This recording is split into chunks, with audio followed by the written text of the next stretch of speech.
السلام عليكم المتتبعين والمتتبعات، كنرحب بكم. قدم لكم اليوم طبق قديم مغربي واصيل، اللوبيا اللي اي واحد تيحبها. نبداو على بركة الله بالتقديم. المقادير: عندنا اللوبيا هنا رطبناها ليلة كاملة بالماء الساخن. نعملو هنايا في الكوكوط اللوبيا والبصله مشلضه، شويه الربيع، تومه،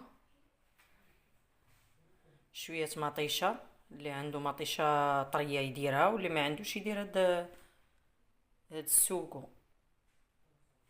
مطحون، الملحه، زيت العود، البزار، السكينجبير،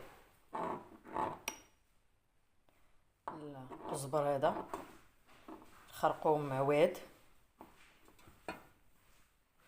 سكينجبير، تحميره.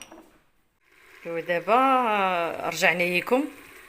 هاد الشي عملته يتقلى واحد شويه، ومن بعد غادي نروي بالماء الكافي، اما بارد اما سخون، ماشي مشكل. وترقبوا النتيجه ملي طيب. غادي نقول لكم، غادي نقدم لكم ونوريكم الطبق النهائي.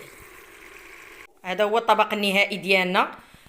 وتقدروا ترافقوه بالهريسه، وما تنسوش تابوناو وديروا لي لايكات وديروا لي كومونتيرات زوينين. باي باي عليكم.